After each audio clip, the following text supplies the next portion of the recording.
ufuna ungikhulumela nabo mhlawumbe hayibo urelaxile bukani awena ukhathazekile wena awukhathazekile nangalento la ayikhathazi awazi u12,000 ukuthi usetshenzwa kanzima kanjani nalokuthi le mali sathi sikunikeze yona hayi ngeke wena ukuthi sekuthambela futhi kwamanje so nami ngisho ukuthi kwamanje thina indaba kumele understand inkinga zakho usho ukuthi thembisa icontent izulu nomhlaba engekho namhlanje ngibona ukuthi angeke ngilithole noma 8,000 kubanye wabe usho ukuthi manini uvela unayo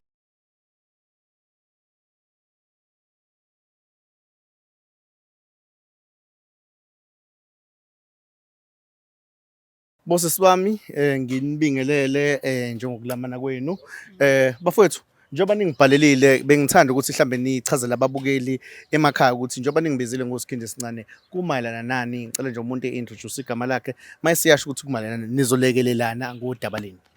Sanibona ababukeli emakhaya ngibingelele nawe bhuti wami igama lami nguNokuphiwa kwakamkhizi ngihamba nosisi wami la uNobuhle kahle sabantu nje abangasebenzi ngasho njalo kwamanje asisebenzi so sasizamile ukuthi siraise imali sihlanganisa ndawonye then sathola ubhuti gama lakhe umfundo wasixhumanisa ngoba ubesebenza emtateni yena ekwazi ukuthi esixhumanise lapha ukuthi wathi uzosizamela icontainer ukuthi sikwazi ukuthola icontainer esasithi sokwenza kuyona ibusiness lethu. Okay. Yebo.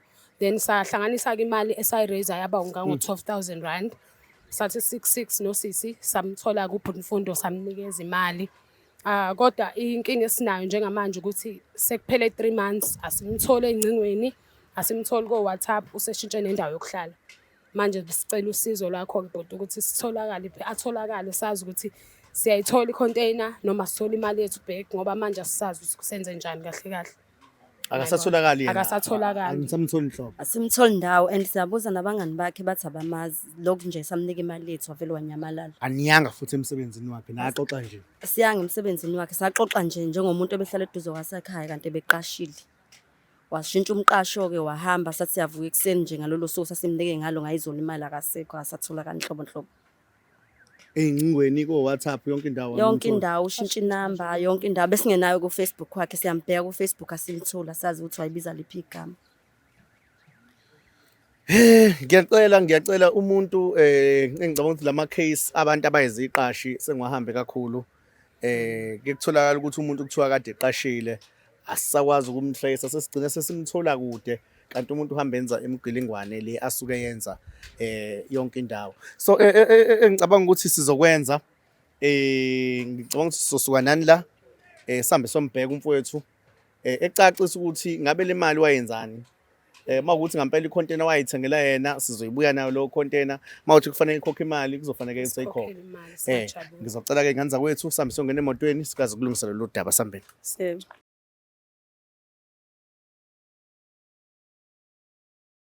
Bafo sibonga kakhulu ukuthi usamukele ekhaya noma kungakhona ekhaya uma stand evutha uma stand bafuthi bayavutha ke kube nzima ukungena nomuntu namakhamera noma kunjena sesikwazile ukuthi ukukhuluma naye ukuthi sibonisane sixoxe udaba ukuthi sicela uzokhuluma nomfowethu uyavuma ke ukuthi cha singakhuluma mfowethu osisi labe ngihamba nabo uyabazi ngiyabazi bhuti osisi mfowethu kunodaba la esize ngalo mina ngumthobisi from Mzansi Reality bafowethu ngiyacela lolu daba ade sikhuluma ngalo noma ningibizele lona nimtshele umfowethu ukuthi kumayelana nani ngaphambi ukuthi mina ngingenelelele udaba leli ngicela nenisho into ayenza kunina nanento enilindele kuye angayenzanga anqola yona sacela nje oyedwa yenu nitshela ubhuti udaba la leni ukuthi njengoba ningibizeleni mina ukuthi ngizonisiza. Sibingelele futhi babukele emakhaya. Mina igama lami nguNokuphiwa ngithemba ukuthi uyangazi ubuhlelo usisi wami. Savumelana la sanikezana imali engango12,000 siyabantu ozobazamela icontainer ukwazi ukuthi uzosihlanganisela icontainer esoqala kuyona ibusiness but akubanga njengesethembiso sakho and lokho sekuze kwenza ukuthi ubone namhlanje sesingena kanje sesikulethele obhuti la okuthi ibona sicela ukuthi bezosisiza. Yabo uyazi ukuthi wenzani uyayazi imali oyithatha kuthina asikaze sithole icontainer owusithembise yona nemali yethu ke manje sesilandelela yona sesifuna imali noma icontainer anything ozosinika yona kulezo zinto yabo because as understand serious mina nje angi-understand. Cha noma ngiphinde ngibingelele. Cha bhuti la into eyenzeka bhuti nami ngumuntu obusy. Usisi yebo bafika kumina futhi ngokuhamba kwabo nje befike nawo. Mina ngumuntu nje engathi masihlangana nabo babedinga usizo lwe-container. Yes, yeah, nangesho. So ama-container mina ngumuntu engikwaziyo ukuthi ngiwathole ngokomsebenzi nami bengibuye ngibambe kuwona. Kodwa ngibuye ngaba nenkinga-ke nami ngoba la engifica khona bengahlali khona uma stand nje bethuka nje ngeke ngathi una seniyafika yabo nihlomile izingovolo. Okay, yeah, siyakuzwa. Yes. So ngayishintsha indawo ngokuhlala. Okwaba ishuthi iphuthe ngalenza mina ngoba angikwazanga ukuthi ngibuye kubona ngibazise ngalokho. Kuliphutha isinqumo owasithatha ngoba usuthathe izimali zethu wena. Vuma lokho ukuthi uthathe imali yethu and then bese ushintsha indawo yokuhlala vuma lokho you took a decision. Ubose ngisachaza ngani. Ngikulalela mfethu ngikulalele mina udaba lapho. Ngisahlala la ngihlala khona ngoba bengihlala ngakubona la behlala ngakhona. Ngase ngipintsheka ngokupintsheka kwami ngaba nenkinga. Wasebenzisa imali yabo. Impela ngabe izinto ezikanjalo. Okay bafo-ke ngabe izinto ngoba-ke sizothanda ukuzwana nawe. Osisi njengoba belana abasebenzi bakuchazela ukuthi abasebenzi babantu abafuna ukuvula nabo into yabo engabe bezodayisa amagwinya noma isaluni angazi. Kodwa-ke base bexhumana nawe ukuthi izinto ezokwenza zibe lula ngokuthi bethole i-container. Njengamanje mfethu sicela usitshele wena ukuthi sisuka la siyaphi uyikhokha kanjani le mali because akumele la ngiphume ungabacaciselanga osisi ngoba fanele ngibatshele ukuthi iluphi udaba lizosuka kusuka manje wena iluphi isenzo ozosenza kubona osisi ngoba bela bafuna ukuthi kube kungenza ubulungiswa kubona. But ubulungiswa nami ngiyathanda ukuthi bube khona kodwa-ke njengomuntu engishilo ukuthi nginokumpintsheka okwamanje nami upintsheka kanjani thatha imali indlela ade ngiphila ngazo. Upintshekile ngemali ukushasha abantu into eniyenzayo advantage for abantu abasifazane abayizamelayo nini. Iyona into eniyenzayo abantu bangaphandle so cha iyona into eniyenzayo sabantu sisebenze nabantu. Mina ngibona nje ukuthi usikhinde ukuthi kumele ukuthi understand iside lakhe le story. Fanasho ukuthi usigebenga lethi nje ungafika umpintsheke uthathe fanasho ukuthi uyiqili lo phela usho ukuthi uyiqili iphutha ngiyalivuma ngoba thina sibhizi siyarawunda sidingana nawe hayibo nalokuthi uhambe kanjani amafoni mina alahleka. No wena bafo uphila ngayo lento. Unabantu abathatha ama-container bewalungisa ngaba nathenga semadala noma kanjani. Uphila ngayo lento nalabantu bokufika. Then manje usunenkinga manje ukuthi wena awusakwazi ukubuyela kulabo bantu laba usho ukuthi imali usayidla noma imali usayinika laba uwena wazi ukuthi imali wayenze njani. Osisi njengamanje bafuna ilentuzana yabo bafuna i-container yabo bekwazi boqhubeka nokuqala iphupho labo bebelifisa and wena nje ubusubaqambela amanga.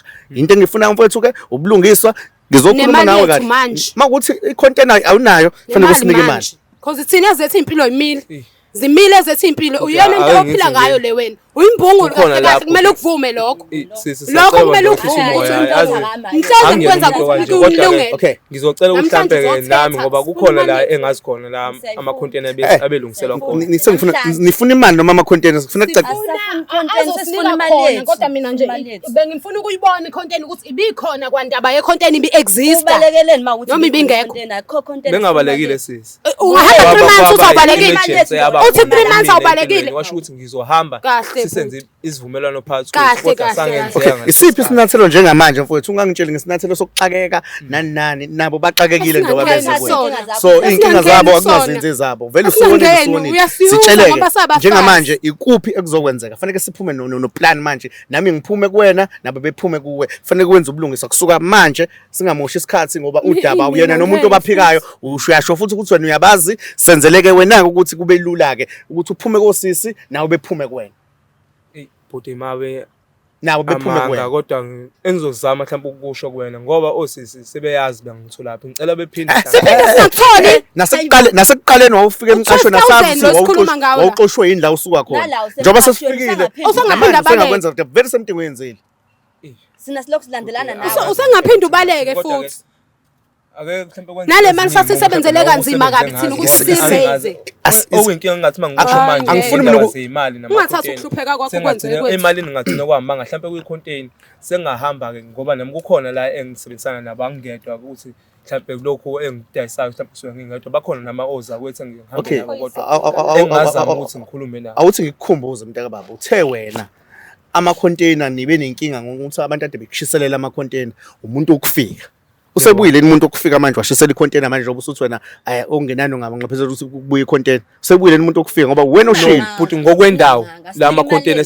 sithatha sikise khona la azoyisebenzela khona akhona ama-container akhona ngoba akubona botosisi mhlawumbe abadinga yabona mfethu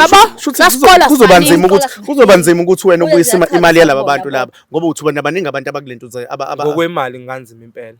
Mina futhi isikindi ngicela ukufaka amaphoyisa ubhuti ukuthi uzoyikhokha ngendlela eseyikhokha ngayo. Angithi sizathu ngizungeze mina ukuthi nimvikele emaphoyiseni nizoxoxisana nalokho. Njengamanje abezosisi sinathele abazodlulela kusona ukuthi bakufake e-police station ngenxa wena.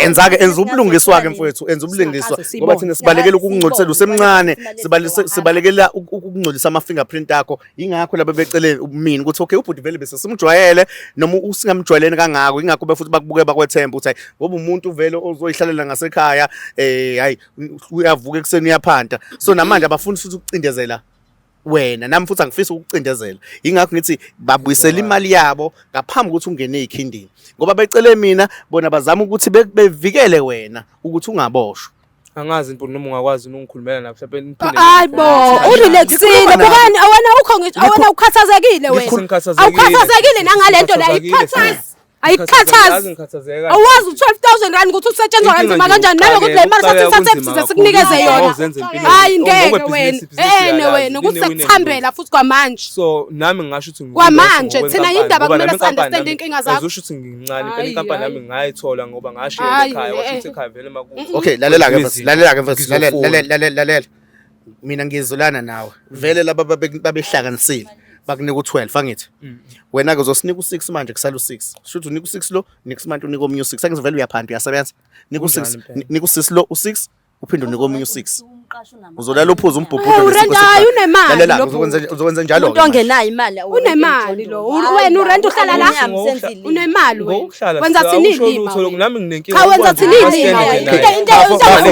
lima okay right siyayivala manje inkulumo unika usisi u12,000 next month uphinde unika mawungakwenzi lokho ngiseyinyaweni zakho ngisemva kwakho uzokhipha nje imali engango 6,000 kusala u6 vele wena oyisha malini 12,000 angithi ngenxa yokuqamba mangakho angithi uyabona usuyifaka inkingeni kanjani njengamanje usuthi nizokwenza njalo ke kusuka manje kufanele ukwenze lokho ngaphambi ukuthi ngisuke la ngingene la makuthi uyahluleka ukwenza lokho manje ukukhipha lo6 ngiyabadedela bayokubopha okuba kubi kakhulu. Awuzama ukuhlaba incingo mfowethu uma ufuna ibreak uthi ukuhlaba incingo ngaba ezimbali ukuthi hey cela ningilekelelani nakho kunesimo esiphuthumayo ngoba angikhiphisa imali ngenkani futhi egcineni kufanele ngenze ubulungiswa laba ngisuka kude kakhulu njengoba ungibona ngila sidinga imali 3 months ungekho ubaleka ngihlanganisa ngithini kodwa nje kufanele kuhlangane lo6 lo wena okay wena unamalini mfowethu unamalini wena manje imalini ekhona njengamanje singakwazi ukuthi okay singakhulumela phezukwayo ngoba nama ngifuna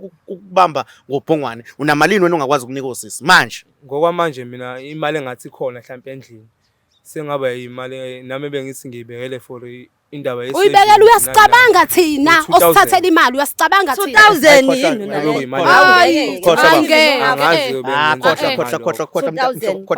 khohla mntaka baba khohla yabona nje into yokuqala yabona into yokuqala ngizokubekela yona kube nenkinga njengamanje ukuthi singene ngaphakathi sikhulumela emvuleni asikwazi ukukhuluma nawe ngaphakathi sinethwa imvula ungasimoshela isikhathi ngicela unginike 6,000 njengamanje nginika osisi manje angidlali cela kusuma ngiyophuza amanzi ungitshela lo 6,000 ngabe uhlaba incingo noma wenze njani.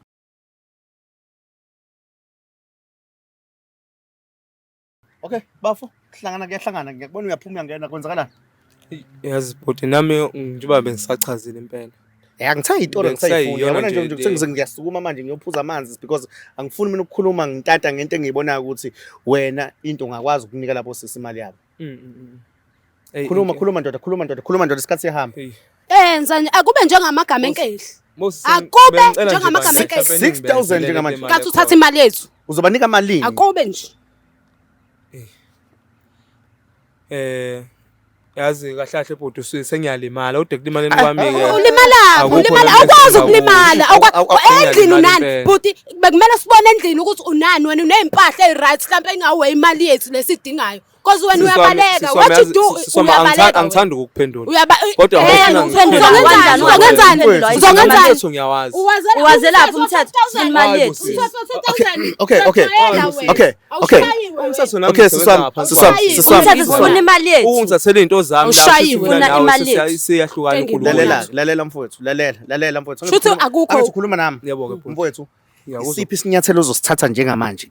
Nginikile isikhathi ngathi uthi ngilentuzo la ngikunike ngiyophuza amanzi na ubucabanga makuthi uhlaba incingo yabo manje uyahlaliswa sabantu ukuthi uma kuthi manje fanele ukhiphe awengizama mhlambe into ingoba siyabafazi that's why wenza nje ingoba siyabafazi that's why wenza nje imalini ngikwazi phela ukukhulumela kusisi imalini ukwazi ungahlangana noma ufona phezulu kwalo 2000 usebenza kanzima kanjani uthola le mali cela uzame lo 2000 yabo ngoba uzame ukwazi ukuzama lenye imali zama kanada 2000 kuphuma 6000 siyayidinga ukuthi iyona mali ekhona angidlali lana uzothi uyalimala mina ngibalekele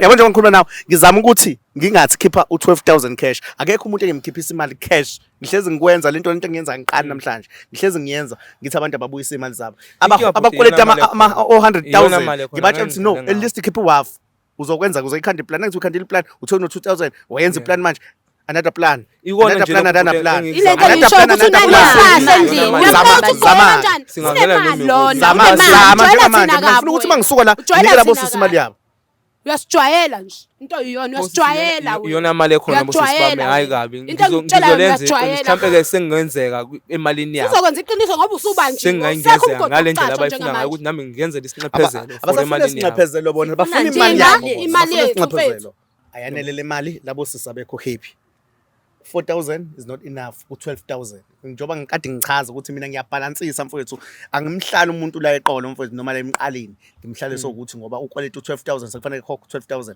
but akuba u1/2 ngicela wenza ubulungiswa ngicela uedele imali ieda ishoda ngo2000 ukuthi sibekhululeke siphume sihambise emotweni ngicela ungihlanganisela bafu ngicela ungenzela bafu kodwa mfowethu iyona ukuthi imali ayikho nje obinsuku zisaka njena nje imali zama ndoda zama imali ozoyieda manje sihlanganisela usihlanganisela uthola same time kanye sikutshela ngeinsuku wasithembisa icontent izulu nomhlaba engekho namhlanje ngibona ukuthi angeke ngilithole noma 8000 kubanye wayo shothi manini uvela unayo ulokhu khipha amancozi uvela unayo senzile esani uyajwayela ngizozama nami kwabanye engisebenza okay manini okay sisami wazala was ngiyacela mzansi le ndoda le imali siswami woza ngala ngibambele usisi ngala khuleka kubafu unama akalwi into engithanda ngawe mfowethu awulwi sijala ukuhlangana namakati namabhubesi thina uthothi siyakhuluma usekhululwa ngiyakubona amaphutha yenze ngakho futhi ngizokukhulumela namanje kusisi yebo mfowethu 5000 incane okay sithe osisi bafuna u6 angifuni ukuma emqalweni ngizokhuluma nodadewethu ngoba yena uyakhombisa ukuthi uyafuna ukuyikhokha le mali into engizoyicela kunina ngizoqala kuye kuqala mase ngibuya ngiza kunina mfowethu ngikunika 2 weeks ukuthi ukhokhe le mali le esele kezwakala ngizoke ngizame nje nama abafowethu abanye ngoba inkinga wena uzowazi okay mfethu sihlale phansi silungise lento ngoba nampo bayangizwa mina ngithi uyangizwa ngoba yini siyasebenzisana mina nawe nabo futhi so akumele kuvuka umsindo kuvuka ulaka ngento vele siyudalile umsindo mfethu so into edingakalayo njengamanje osisi badinga ukuthi bekunike sazi ukuthi somtholaphi nathi uthola inamba yakho mina vele ngikutholile ngithi so vele ke kufanele njengamanje kufanele ukwenze osisi bazocela ilentuzana bazozocela ukuthi bani account number yakho nanokuthi vele uhlala la makuthi uyashintsha mfowethu kufanele ngazi ukuthi ushintsha uyapi ngithe ngikunika only 2 weeks ukuthi uqedelele le mali sicela nimnike inamba efake i-account number yakhe na phone number yakhe futhi noma stand inamba yakhe soyithatha ngoba last time shuthi wabaleke ebusuku wena angavumeli nje shuthi wabaleke ebusuku wena ngoba usavuka nje indlakho ivaliwe awusekho akhuleka uskindi masiwenza njena ke mfowethu noma kwi-account yakhe kwi-account number lena ngiyacela ke futhi manje le mali othi uzoyisenda uyisende futhi khona manje la Yadinga imali phela asidlali phela ngemali. Sokunika isikhathi Asidlali ngemali. ubusa ubugoqa uqamba amanga ngoba phela mina angihambi into ingabenzanga Cha ubulungiswa. futhi imali ikhona impela oda le mali No, ekhona nami ukhipha le phone bese le phone kuyizona cha le iy'nkinga. phone akusiyona ifone ade uyiphethe sifika la. Cela uthatha ifone ukwazi ukulentuza le mali. Sokunika isikhathi uhambe ulanda ifone endlini. Kulungile bafethu ngicela singene la ngaphakathi bhuti wami ngile ngihlala la nje la Ubuye ngaphakathi. nefoni usende imali sihlukane. Unani khona la endlini? Letha la. Wena Unemali. umfazi. Unemali. Njobe evala ngifisa. Senzilini imali yethu. Siyalunga. Sibonge, hlala phansi mfowethu. Ngasifakele ngifuna ukuhambisa ireportini la. Sifakele la imali. Ngeke asidlali la namhlanje. Okay, ma. Nansi account angithi. Okay, cela ungenzele ubulungisa okushesha mfowethu. Sihlukane ngicimambile kabe micro yakho bamba nakho umbhobho wakho. Sayidinga nje, sifuna ngizofunda i-report. ngomali. Mzansi wami sisuke sisebenza kanzima masisebenza nabantu angifuni ke nami ukuhlala kubafo kakhulu engazi ukuthi nami angisena umuntu noma usisa ababona abantu yena akabenzanga ubuntu kubona kodwa ke ngenxa ukuthi siwumzansi silungisa isizwe asisingafuni ukubamba umuntu ngobhongane ngithi akube khona akukhiphayo noma kuwafu umfowethu usesimkope wazwaguduluzeka wazwukhipha imali singicela ungilento ucheck phela lapha ifayile ifoni silence yabo uzosiqhatha ethi ayingenanga cela ungivule silence so ukuze kwazi ungitshela mesingenile so ukuze sikwazi ukulungisa isizwe kufanele sibambisane njengoba sesifikile kubhuti ubhuti namhlanje siyamvala ukuthi ke eye ukuqola abantu nalabo bosabathembisa Nayi ngiyayithola. Yebo. Okay nansi imali bafu uyabona kade so mntaka baba Yebo bhuti. ngiyathanda mina yabona ngincome mina Nale sele siyayifuna imali yethu. ngincome Nje. mntaka baba umuntu mangisebenza naye sizoxoxa naye engangilwisi ngithanda inhlonipho yakho kodwa inhlonipho yakho iyangidisappoint ukuthi urobha abantu kodwa ke vele ke abantu ababheke phansi bayizigebengu mfowethu Kanti anginjalo bhuti. mfowethu ngiyacela ngane yakwethu ngicela lento ukade uyenza ukuthi ukhohlisa abantu ukuthi unama content uyiyeke nalabo abantu sabakunika inkinga ungabakhokhela imali zabo kusazoba nzima ngoba kufanele uyikhokhe Kezwa Ngiyangithola. ngalo Baningi bhuti kube kodwa abantu nje njalo. misunderstanding engathi. Baningi. muhle kumsebenzi owenzile ngicela ukunika nje 2 weeks ubusuyihlanganisile imali ngizokufonela if ungangifoneli if udlula 2 weeks Kezwa ngizwa ngalo ukuthi bhuti. kuyalunga yini Kezwa. ngiyabonga usisi bami ngiyacela ngiyacabanga ukuthi njengoba ngithi nje sikala 2 weeks ukuthi imali iphinde ibuye makuthi niyaqhubeka nivula nithola lokho enikwenzayo nizobe niqhubeka kodwa ngicela niqaphele abantu abaqashile busuke lo muntu ongayena wasendaweni so ungamazi ukuthi uphumaphi so ake niqapheleni into manifuna into kubantu nibheke ukuthi nibheka kuba ngiyabonga kakhulu mzansi wami ngithanda ukuthi nje ngiyabonga thank you sikhinde sincane lo cela sihambeni